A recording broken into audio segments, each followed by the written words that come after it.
지난 5월 25일 임진왜란 첫 3일간의 전투에서 부산을 지키다 전사한 호국 선열을 추모하는 제향이 충렬사에서 행해졌습니다. 외적과 싸우다 숨진 순국 선열들의 위패입니다. 위로는 부사와 첨사를 비롯해서 아래로는 노비까지 그들의 공을 기리며 제사를 지냅니다. 임진왜란이 일어났을 때 제일 첫 전쟁지는 1590년 2년 4월 14일 부산진성이 되겠습니다. 그날 부산진성에서 대단히 큰 전투가 있었고 당시에 흑위 장군이었던 정발 장군이 전사를 하게 됩니다. 임진왜란이 발발한 3일 동안 부산에는 정발 장군을 비롯해 만여 명이 전사했습니다.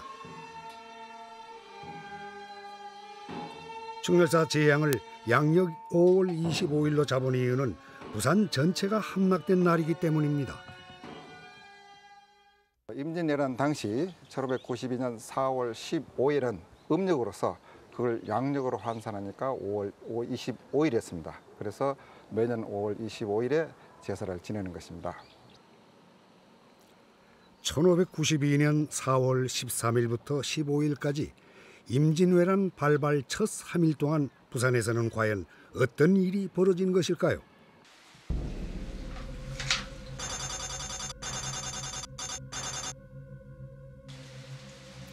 임진왜란 발발 첫날 부산진 첨사 정발은 저령도에서 사냥을 하고 있었습니다.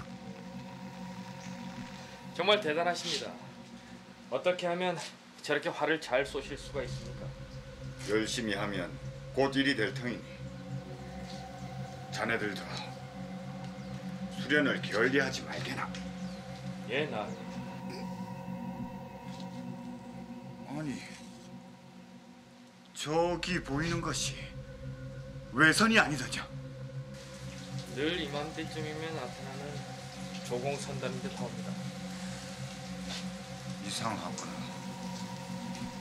조공선단 치고는 너무 많은 배들이 아니냐. 저령도 앞바다에 나타난 외선을 본 첨사 정발은 심상치 않은 기운을 느낍니다. 나으리. 조공선이 아니다. 왜구가 쳐들어온 것이다. 가자. 어서 성으로 돌아가자. 어서! 예, 나으리.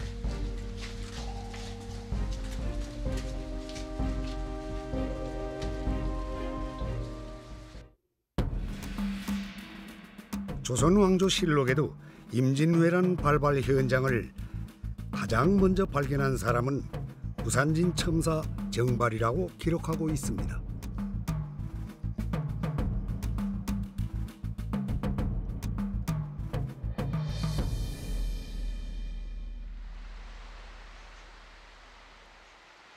정발 장군이 외선을 처음 목격했던 영도 앞바다. 지금도 영도 앞바다는 입항을 기다리는 대형 선박들의 모습을 볼 수 있는 부산의 첫 길목입니다.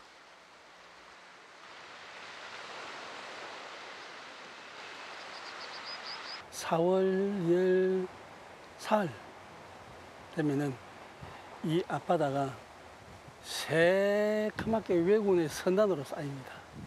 바로 제 뒤에 지금 보이는 영도의 뒤편 남쪽 바다 되겠죠. 역사 기록에 보면은 영도 뒤쪽에 700여 척의 함선에 나누어 탄 18,700여 명의 해군들이, 수군들이죠. 그때는 수군들, 일본 수군들이 바다를 꽉 메웠다고 그랬습니다. 임진왜란 첫날 왜군은 부산 진성을 몰래 정탐한 뒤 영도 앞바다에서 하룻밤을 보냅니다.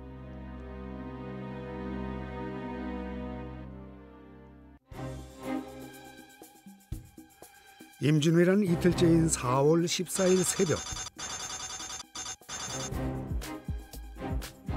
왜군은 새벽 물안개를 이용해 육지로 이동합니다. 오전 6시 드디어 임진왜란의 첫 전투지인 부산진 전투가 시작됩니다. 7년간의 기나긴 사투가 시작된 겁니다. 일본 측의 기록을 보면 부산 진성이 함락되는 데 걸린 시간은 고작 2시간이었다고 합니다.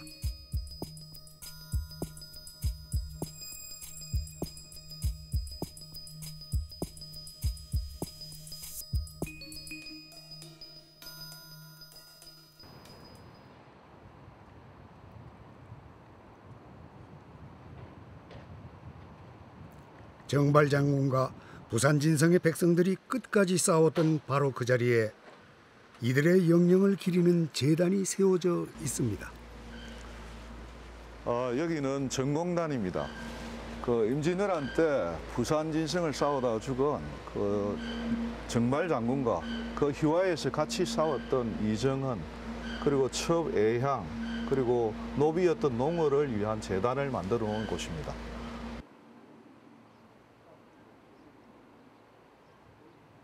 정발 장군을 포함 병사와 백성 3천여 명이 다 부산 진성을 지키다 목숨을 잃었습니다.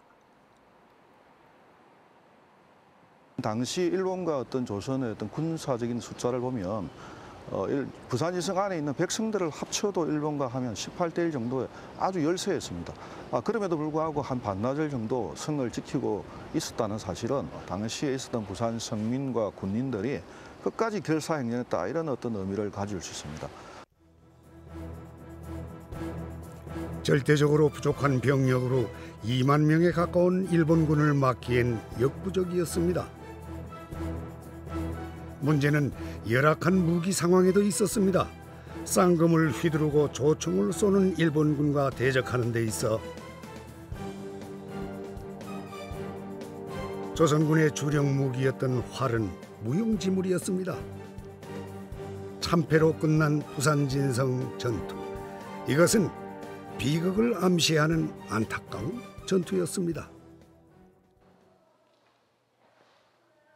부산에서 일어났던 3일간의 첫 전투. 각 성의 수장과 군민들은 끝까지 외적에게 저항하며 부산을 지키기 위해 목숨을 바쳤습니다. 이것이 바로 장장 7년을 끌었던 임진왜란의 첫 전투였습니다.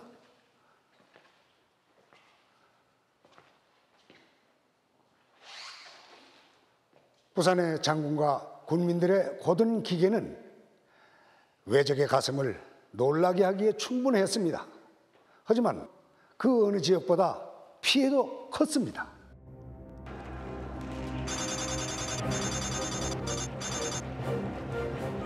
임진왜란 발발 이틀째, 부산 진성을 함락시킨 일본군은 그 여세를 몰아 곧장 다대 진성으로 진격합니다.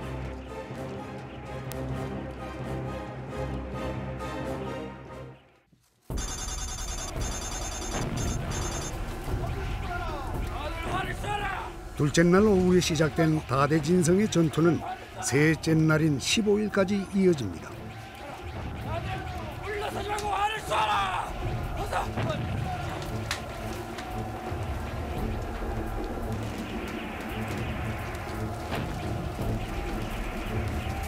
이제야, 정신 좀 차려.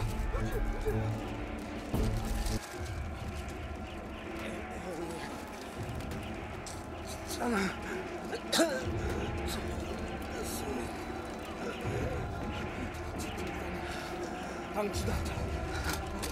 아우야. 조금만 더 힘을 내. 끝까지 지키지 못해. 송구야. 윤홍신 장군은 동생 윤웅제를 먼저 보낸 뒤 구름처럼 몰려오는 왜군에게 끝까지 활을 쏘며 싸우다 장렬히 정사합니다.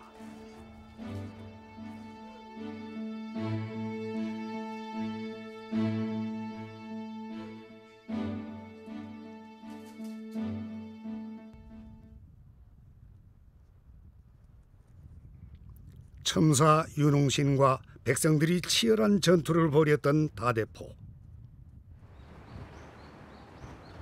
이곳 융홍단에는 어려운 상황에서도 용맹하게 분전한 다대첨사 윤홍신 형제와 백성들의 영령을 함께 기리고 있습니다.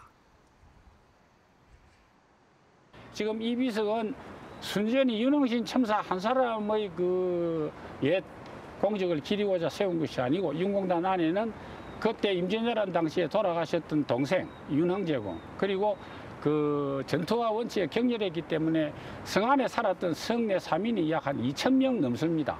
그 사민이 결국 외병에 의해서 몰살당했습니다. 그래서 그분들의 비석까지도 여기에 같이 세워져 있는 그런 신성한 곳입니다.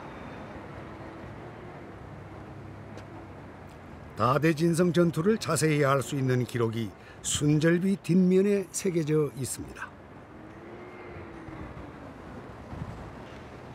첨사 순절비 비문입니다. 이 비문을 보면 내용이 다대포 전투가 얼마나 격렬하고 윤흥신 첨사가 어떻게 싸우다가 돌아가신 내용을 볼 수가 있습니다. 여기 보시면 유사이이 결국은 나 앞에는 죽음이 있을 뿐이다 이렇게 되어 있습니다. 결국은 장수로서 책임을 다하고 임지에서 목숨을 내놓고 싸웠다는 그런 의미로서는 결국 조선의 장수로서는 최고의 장수가 아니었겠나 하는 그런 생각을 하게 됩니다. 이틀에 걸쳐 이어진 다대진성 처절한 전투. 외적들과의 힘겨운 싸움이 이어졌던 바로 그때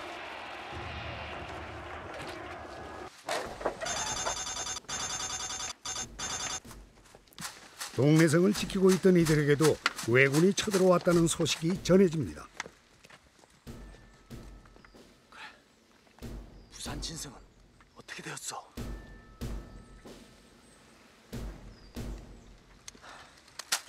외놈들의 다음 표적은 분명 동래성일 것이오. 우리가 함께 동래성을 지킨다면 무고한 군민들만의 희생은 막을 수 있을 것이오.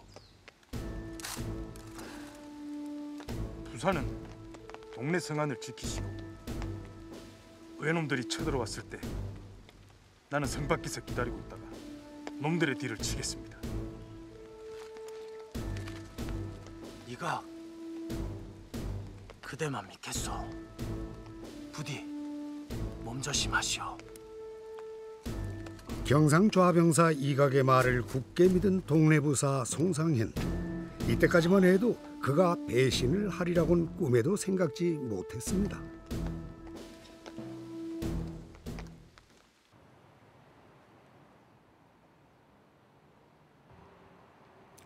임진왜란 첫 3일간의 전투를 자세히 들여다볼 수 있는 기록화가 부산박물관에 전시되어 있습니다. 발발 420주년 7주갑을 맞아 전국에 흩어져 있던 임진왜란 관련 유물이 부산에 모두 모인 겁니다. 당시 사용했던 갑옷과 투구를 볼 수 있는 것은 물론이고 임진왜란의 첫 3일을 기록한 부산의 순절도 5점을 한자리에서 만날 수 있습니다. 조선 전쟁 이후 조선 후기 내내 그 주갑 행사의 하나로 순절도가 다시 그려지곤 했거든요. 그래서 이렇게 순절도가 여러 점 남아있을 수 있었던 거고요. 특히 동래부 전투는 송상현 부사와 동래 성민들이 비록 전투는 패배는 했지만 끝까지 항전한 까닭에 그 후세에 그 순절의 기록을 남기고자 이렇게 그려지게 되었습니다. 순절의 의미를 되새기도록 하기 위해 아비규환이었던 당시의 상황을 정교하게 기록해 놓은 겁니다. 네, 보시는 동래부 순절도는 그냥 한 폭의 그림이지만 자세히 들여다보시면 이 안에 당시 동래성 전투의 여러 가지 이야기들, 순절의 이야기들을 다 들여다보실 수 있습니다. 임진왜란 발발 셋째 날을 기록한 동래부 순절도. 동래성 밖으로 도망가는 경상좌병사 이각이 보입니다.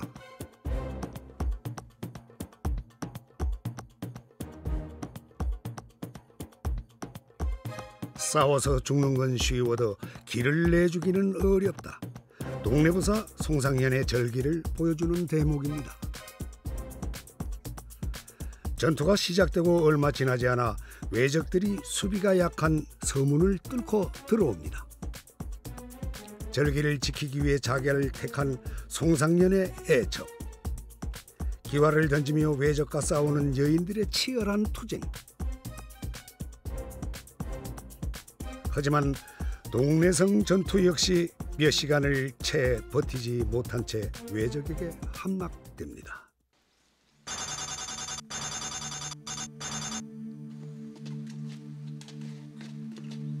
나으리, 어서 몸을 피하십시오. 저들이 곧 들이닥칠 곳이 옵니다. 죽기는 쉬워도 길을 빌려주기에는 어렵다 하지 않았느냐. 내 목숨은 동래성과 함께 끝까지 할 것이다.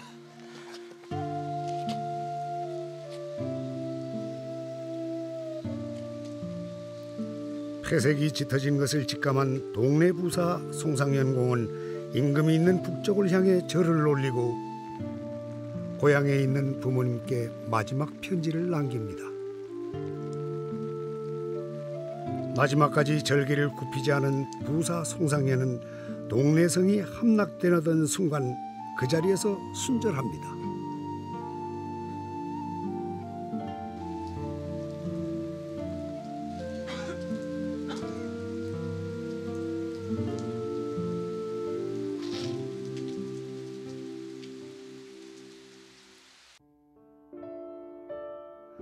죽기 직전에 그가 부채에 남긴 유명한 시문입니다. 가슴을 아리게 만드는 시문을 끝으로 임진왜란 첫 3일간의 치열했던 전투는 일단락됐습니다.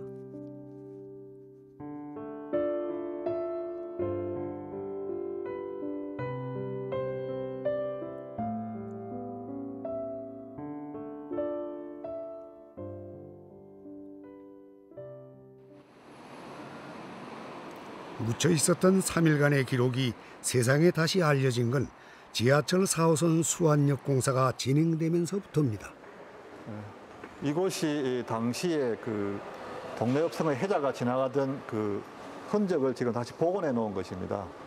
그래서 여기가 바로 동래읍성과 떨어져서 동래읍성을 두르면서 설치되었던 해자가 발견되었던 원위치가 되겠습니다. 동래읍성의 해자는 지난 2005년부터 3년에 걸쳐 발굴됐습니다. 해자에서 출토된 유골의 규모는 대단했습니다. 100여 구의 인골과 갑옷, 화살촉이 쏟아져 나왔습니다.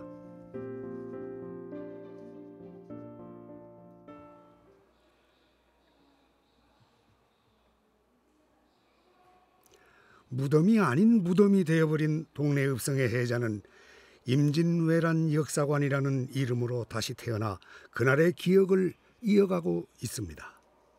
치열했던 3일간의 전투, 그때의 상흔이 오늘날까지 고스란히 전해지고 있습니다. 동래읍성은 하루를 버티지 못하고 함락된 것으로 알려져 있고 그 과정에서 많은 민간인들과 물론 군인들은 물론이고 민간인들도 희생된 것으로 이렇게 확인되었습니다. 왜냐하면 동래읍성 해자를 발굴하다 보니까 거기에서 100여 구 가까운 인골이 나왔는데 30% 이상은 여자나 유아 인골이었거든요. 그러니까 전쟁과 직접 관련이 없는 사람들이 거기에 무수히 죽어간 겁니다. 저희들이 발굴한 것. 임진왜란의 첫 전투지였던 부산. 부산을 휩쓸었던 3일간의 기록은 격렬하게 저항하고 목숨을 바쳐 끝까지 싸운 순국의 역사였습니다.